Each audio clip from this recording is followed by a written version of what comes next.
कोई वैष्णव आए और दर्शन करने जुगल किशोर जी के, और वाने से जुगल किशोर जी को वंशी भेंट करी। महाराज जी एक बहुत सुंदर भाव, यहाँ से ये लोग, कई लोग आमे वंशी लेके ठाकुर जी के लिए, और हमारे लाल जी छोटे हैं, कोई को पता नहीं रहे, टीवी में देखे तो बड़े दिख रहे, तो बड़ी बड़ी वंशी ले आए, कोई छोटी ले आवे, कोई बड़ी ले आवे, कोई मोटी ले आवे, कोई पतली। अब सबकी वंशी ठाकुर जी धारण नहीं कर पाते, लाल जी को जितना अवकाश है उतनी वंशी ले में। लेकिन हरिराम व्यास जी की एक कथा से एक बात सिद्ध दे रही है, कैसी भी वंशी आवे लाल जी के पास पधराओ जरूर। क्यों? तो एक वैष्णव ने श्री जुगल किशोर जी को वंशी पधराई, सन्मुख भेंट में दी। हरिराम व्यास जी ने पर्दा करके और वो वंशी उठा करके जुगल किशोर जी की भुजा में धारण कर, तो जुगल किशोर जी के जो हस्त कमल के बीच में अवकाश था वो छोटा था थोड़ा, और वंशी वहां में भीतर जावे नहीं। हरिराम व्यास जी बोले, नेक, इतनी सी नेक और पतरी होती वंशी तो सोई भीतर चली जाती। लेकिन उन्होंने मन में विचार किया, नेक ही तो अंतर है, नेक जोर लगा के देखूं, नेक जोर लगाऊं वंशी आई जाएगी। ठाकुर जी की सेवा में बंधुओं एक बात का बहुत विशेष ध्यान रखा करो, नवाते समय, अभिषेक करते समय, श्रृंगार करते समय, महाराज जी पुष्टि मार्ग में तो ऐसा भाव भी है कि अंगूठा को प्रयोग मत करो ठाकुर जी को। ये अंगूठा अगर हम ऐसे करके लाल जी को करें तो ठाकुर जी को श्रम होता है। उठावे बैठावे के काजे भले ही ऐसे हाथ कर लो, लेकिन ठाकुर जी की सेवा उंगलीनते ही करो, क्योंकि बल लगता है अंगूठे में, ठाकुर जी को श्रम हो जाएगा। इसलिए बात करें तो भाई आपकी इच्छा, आपके लाल जी को स्वरूप कैसे वाक्य अनुसार, लेकिन ठाकुर जी के श्री अंग पर ज्यादा जोर नहीं लगना चाहिए। कई लोग ठाकुर जी को मुकुट उकुट नहीं आता तो ऊपर से यूं दबा में, ठाकुर जी कहते लग गई, बेचारे कहा करे। लेकिन हरिराम व्यास जी की एक लीला सुनो। हरिराम व्यास जी ने जोर लगाया कि बंसी भीतर जाए। जैसे ही महाराज जी जोर लगाया, श्री जुगल किशोर जी के यहां से रक्त निकलने लगा। ओहो, वो देख करके तो व्यास जी को इतनी वेदना हो गई, तुरंत गए, रुई का फुआ लेकर के आए, घी लगाया, व्यास जी के हाथ पर जुगल किशोर जी के हाथ पर लगाने लगे। नेत्रों से रोते ही जाएं, बार बार चरणन में जय जय क्षमा कर दो, जय जय मुझसे अपराध है क्यों। अब देखो, व्यास जी से सीखो। जैसे ही बोध हुआ चित्त में कि मैंने अपराध किया है, तो प्रायश्चित के लिए एक स्वयं को दंड भी दिया। क्या दंड दिया? कि अब मैं नित्य सवेरे श्रृंगार करके जुगल किशोर जी को सजा करके बालकों से कहूंगा कि सेवा करो, और मैं वृंदावन की साय सूर्य अस्त तक परिक्रमा ही लगाता रहूंगा, वृंदावन की परिक्रमा लगाऊंगा। ये मेरे को दंड अपने आप को दिया उन्होंने।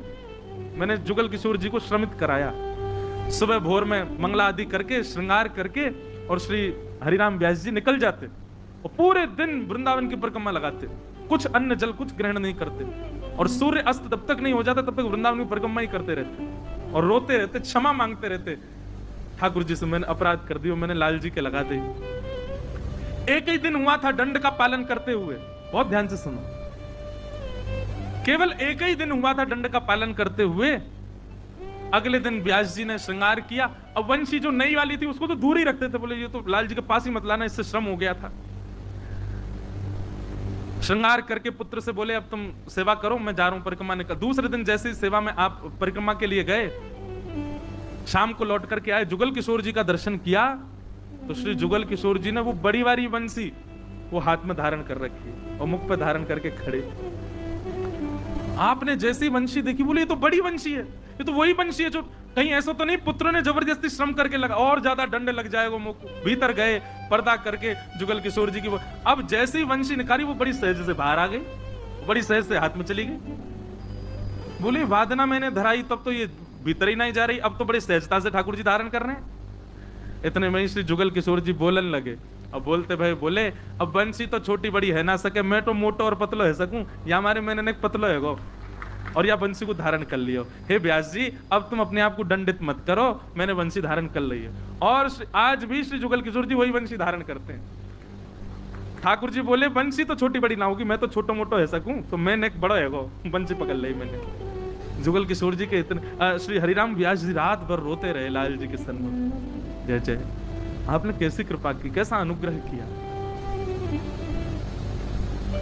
बड़े आनंद में श्री हरिराम व्यास, कल पुत्री का विवाह का प्रसंग तो आप सबने सुना ही था। अब महाराज जी एक बात और मैं बताना भूल गया कल, कि जब पुत्री का ब्याह हुआ तो पहले ही मना कर रहे थे व्यास जी, तो काय को ब्याह कर रही है, संसार में पड़ जाएगी, वृंदावन छोड़ के जाना पड़ेगा, भजन कर। लेकिन पुत्री का ही मन था ब्याह करने का, तो ब्याह हो गया। अब ब्याह होने के बाद जब विदा होने का समय आया, बुंदेलखंड से आई थी बारात, किसी राजा के पुरोहित का बेटा था जिससे ब्याह हुई थी। तो जैसी बारात जाने लगी, श्री हरिराम व्यास जी बहुत रोए। पुत्री आकर के गले लग गई, बोले पिताजी आप मत रोइए, मेरे वो तेरे बेरे में नहीं रो रहा मैं, तू वृंदावन छोड़ के जा, कितना अभाग्य तेरा, दुर्भाग्य, तू वृंदावन छोड़ के जा रही है।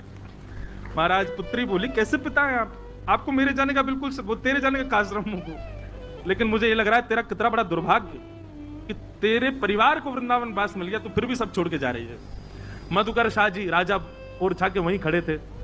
आपने जब ये बात सुनी तो आपने आकर के कहा, दोनों के पिता को बुलाया, लड़का के पिता को और हरिराम व्यास जी को, और कहा कि देखिए हमारी एक इच्छा है, क्या, हम अपने ओरछा राजभवन की ओर से वृंदावन में एक सुंदर कुंज बना करके आपकी पुत्री को भेंट करना चाहते हैं, और हमारी भावना ऐसी है कि आपके जवाई और पुत्री ये दोनों वृंदावन में ही रहें। हरिराम व्यास जी तो नृत्य करने लगे, बोले जय हो जाओ, यहाँ से बढ़िया का होएगो, यहीं घर बनवा दो, यहीं रहने दो। और महाराज हरिराम व्यास जी ने अपनी जिद पे अपने जमाई घर जमाई बना दी है, वृंदावन में ही रखे, वो जान नहीं दी है वहां से, वो विदाई नहीं होनी दी बेटी, बोले वृंदावन छोड़ करके मत जाओ, एक बार वृंदावन मिल गया तो भैया या वृंदावन में ही रहो। कल वो पद में स्मरण कर रहा था, करेगा, लेकिन बस वृंदावन को एक भाव प्रदान करो कि वृंदावन में शामा शाम को नित्य चिंतन करो, जपते रहो, चाहे कुभाव से जपो लेकिन जपते रहो, और वृंदावन की रज को नित्य प्रणाम करो।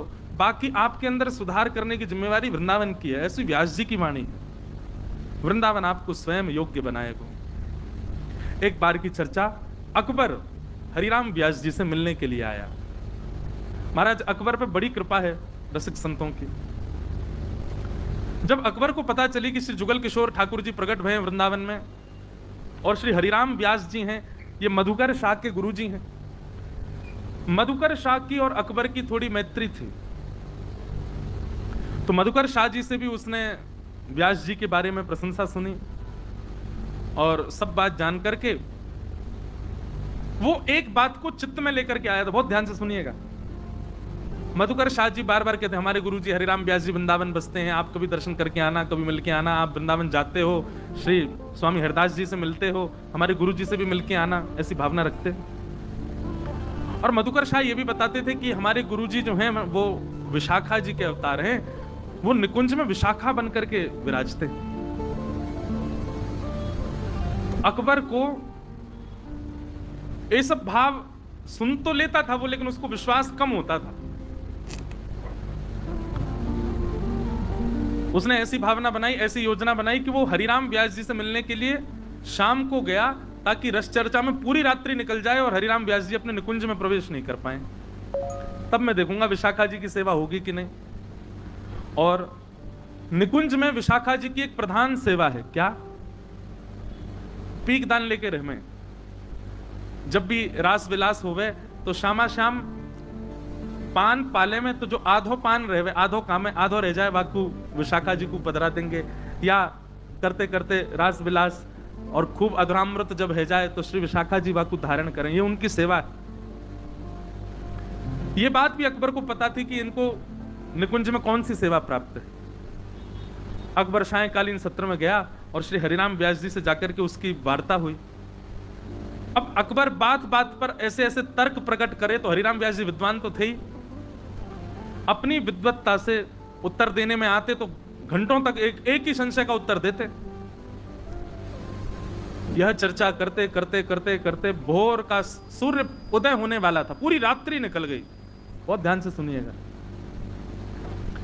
पूरी रात्रि निकल गई चर्चा करते करते। और जैसे ही थोड़े थोड़े सूर्य उदय होने लगे, थोड़ी अंधियारी झरने लगी, तब अकबर ने कहा कि मैंने सुना है कि आप निकुंज में सहचरी हैं ठाकुर जी की, और उसमें भी आप विशाखा नाम की सहचरी हैं। तो विशाखा जी की सेवा तो पीक दान हाथ में रखने की है, और रात भर आप मेरे साथ रहे हैं, तो कल रात में रास विहार नहीं हुआ। हरिराम व्यास जी मुस्कुरा करके बोले, देखो वृंदावन में तो नित्य विहार होता है, नित्य रास होता है, कोई सहचरी सखी की उपस्थिति या अनुपस्थिति से रास नहीं रुकेगा। ये वृंदावन है, यहां नित्य रास विहार चलता है ठाकुर जी का।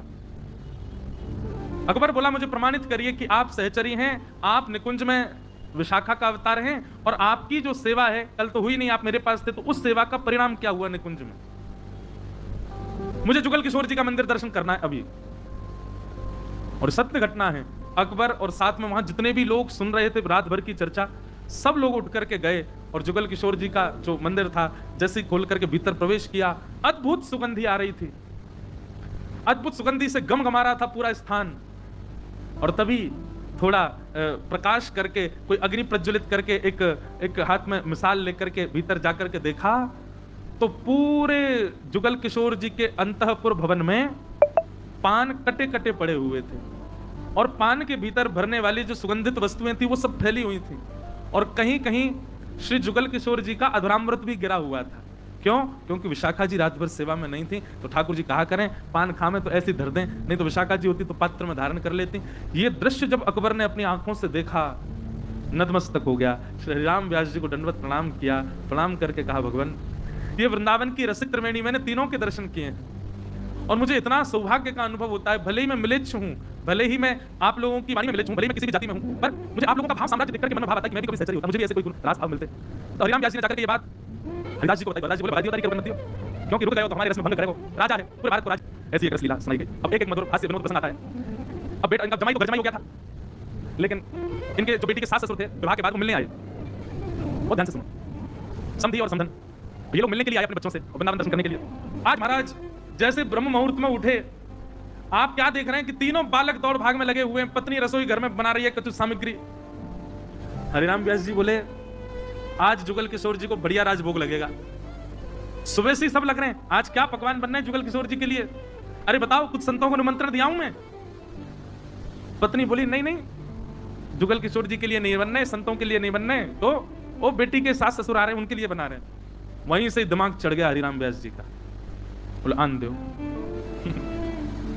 और महाराज पद है, हरिराम व्यास जी कह रहे आन दो और लो मंदम मंदम जलधरा।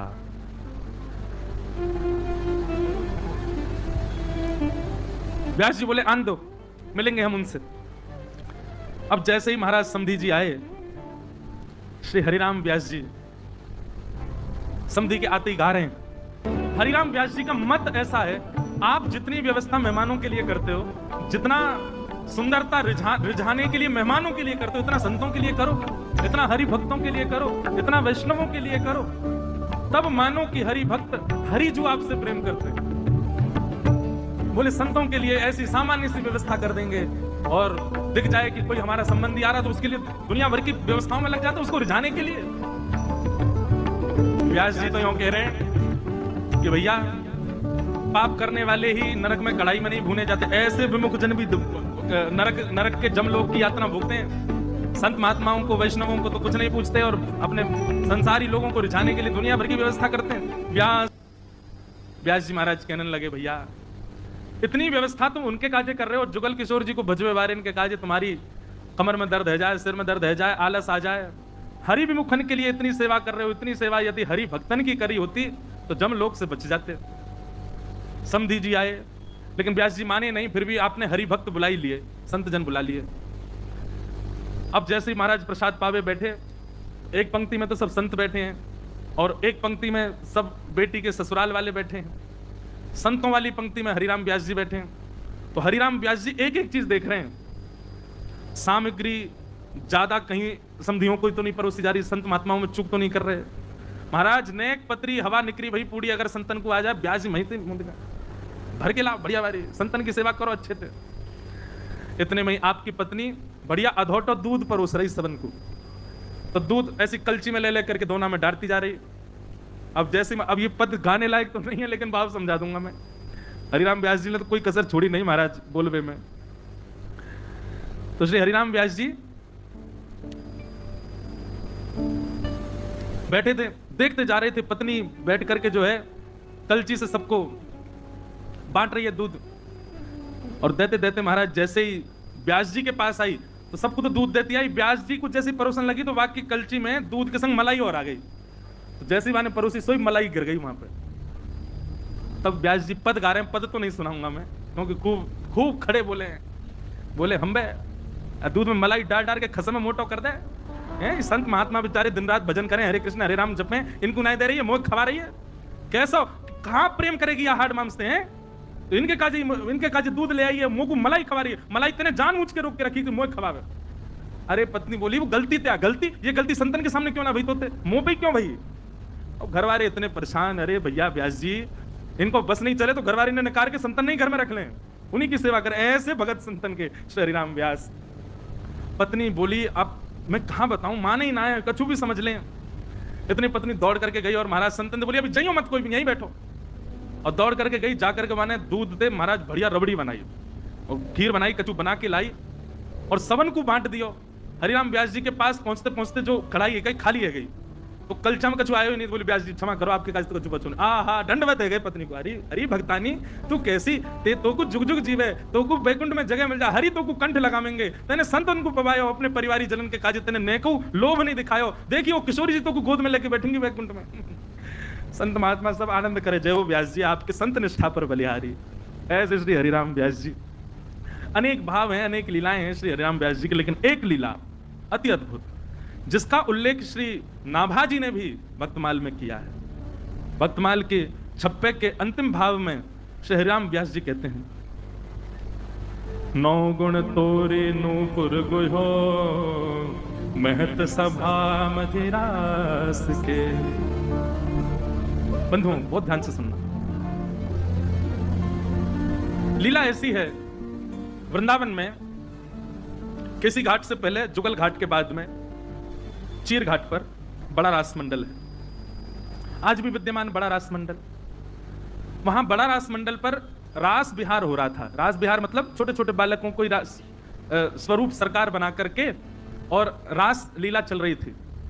और उस रास लीला में स्वामी श्री हरदास जी महाराज, श्री तरवंश महाप्रभु, बड़े बड़े आचार्य सब बैठ करके रास का दर्शन कर रहे थे। और श्री हरिराम व्यास जी भी उसी रास में बैठे थे, रास में बैठ करके रास का दर्शन कर रहे थे।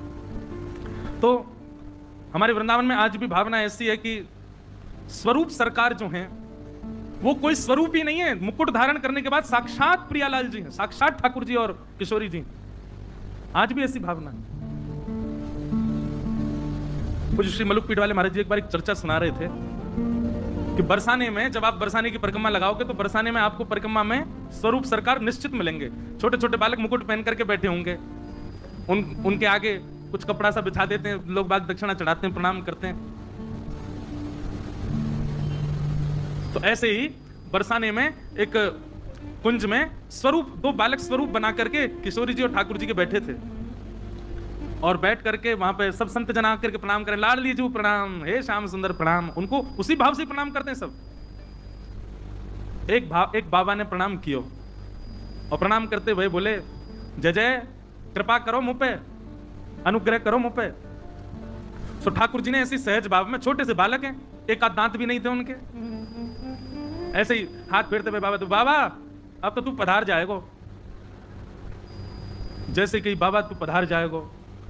स्वरूप सरकार के प्रति इतनी निष्ठा ब्रजवासियों की और ब्रज के लोगों की है कि वो सत्य ही मानते हैं कि ये जो कर रहे हैं। आप पंडित श्री गया प्रसाद जी महाराज, जिनका हम कल स्मरण कर रहे थे, आपका बिल्कुल भरोसा नहीं था स्वरूप सरकार में। आपको लगता था बालक ही नाच रहे हैं, बालक को कोई कृष्ण ठाकुर जी बना दिया है, उन्हें कोई राधा रानी बना दिया। अरे कोई सामान्य मानव ठाकुर जी बन सकता है?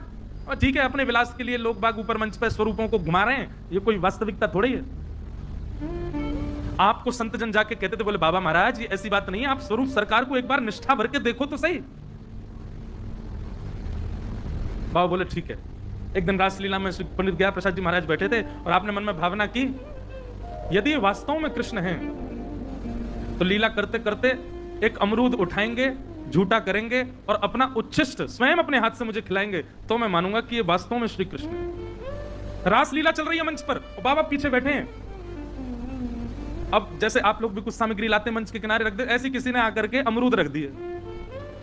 ठाकुर जी रास विहार करते करते, नृत्य करते करते, आप ठाकुर जी दौड़ करके गए और वहां में से एक अमरूद निकालो, अमरूद निकाल करके खाओ और खा करके ऐसे ऐसे करके सब लोग ताली बजा रहे हैं और बाबा दूर से देख रहे हैं, बोले अमरूद खा रहे हैं। इतने में ही ठाकुर जी की दृष्टि बाबा पे पड़ी और दौड़ करके गए और बाबा की गोद में बैठ के बोले, ले मुंह खोल बाबा। और जैसे ही बाबा 3 दिन तक पंडित श्री गया प्रसाद जी महाराज मूर्छित रहे, मूर्छा में ही रहे, और जब होश में आते तब रोने लगते। और तब से उनकी इतनी निष्ठा बन गई। पंडित श्री राम स्वरूप शर्मा जी महाराज जी वो इतने बड़ी आयु के हो गए, लेकिन बाबा तब भी जो बाल्यकाल में जिनको कृष्ण रूप में देख लिया था, एक बार बाबा ने हमारे वृंदावन के प्रसिद्ध रासाचार्य पंडित श्री राम स्वरूप शर्मा जी अब तो भगवत धाम में विराज रहे हैं। आप श्री जब अपनी आयु में आ गए, अब कृष्ण नहीं बनते हैं, अब आप व्यास बनकर के मंडली चलाते थे, उस रूप में भी जब बाबा को पता चलती कि पंडित श्री राम स्वरूप शर्मा जी आ रहे हैं, अपने आसन से खड़े हो जाते, बोले ठाकुर जी आ गए, ठाकुर जी आ गए, हमारे यहाँ ठाकुर जी आ गए। बाबा को कितने लोग कहते बाबा आप बीमार रह गए, औषधि ले लो, ये ले लो, मना कर देते, कोई ब्रह्मा भी आ जाए तो नहीं खवा सकता। सब लोग जाते और स्वामी राम स्वरूप जी से कहते, बोले आप कह दोगे तो बाबा पालेंगे। तो स्वामी राम स्वरूप जी आते तो बाबा कहते ठाकुर जी आओ विराजो। तो आप कहते बोले बाबा आपको स्वास्थ्य ठीक नहीं है, ना एक औषधि ले लो। बोले हाँ कहाँ है औषधि, लाओ दो पालूंगा। मतलब इतनी निष्ठा स्वरूप के प्रति कैसे हो सकती है? एक बार जिसको मुकुट में देख लिया वो मानव है, ये भावना ही नहीं है श्री पंडित गया प्रसाद जी महाराज की। हम लोगों को तो गोविंद देव जी में भी दोष दिख जाए मानवों की तो क्या कहें, हमको तो ये लग जाएगी आज पीताम्बरी बढ़िया सी ना पहनी, आज ये नहीं हुई बढ़िया, हमको वहां भी दोष दिख जाएगा, मानवों में कहां गुण देखेंगे। तो मैं बता रहा था कि स्वरूप सरकार ने बाबा से यूं कह दी, बाबा तू तो अब पधार जाएगा।